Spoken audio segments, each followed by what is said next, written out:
I'm Gareth Neame. I'm the executive producer of Downton Abbey. I think Downton's success is probably down to a huge number of different reasons, but the starting point is a much-loved, very familiar, very accessible genre, which is this English country house. Audiences all around the world are familiar with this setting.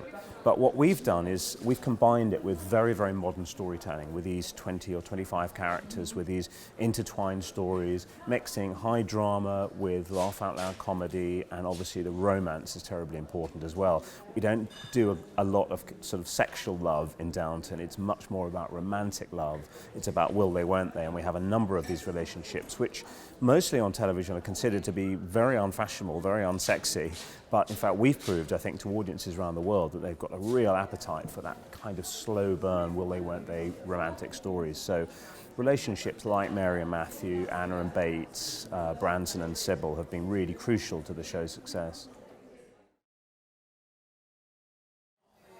Well, we don't change that much to do with the house because it's obviously it's a Victorian home. It's not updated very much according to the times, but the fashion's definitely changed. We see new hairstyles coming in every year of the show. We've seen new dresses on the women.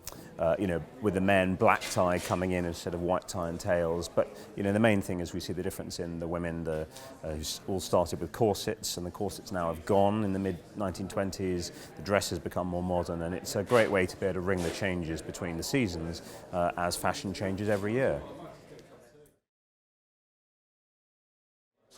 I have so many favourite moments. I always say the most important scene that we ever shot was the scene where Matthew is going back to the First World War, to the trenches, and Mary comes to meet him, to say goodbye to him at the station. That's the most important scene we ever filmed because it galvanised Mary and Matthew as the central characters of the show and that relationship as being central. Another key episode, of course, was in the first season, the death of Mr. Pamuk, because quite early on in the show's history, that really demonstrated that we weren't a stuffy, old, literary costume drama. We were something where really shocking, modern, surprising things would happen. Sent a really important signal to the audience, demonstrated how the show was really quite soapy, which has been a big part of its appeal, and all these shocking twists, turns and surprises is a big part of the show's appeal.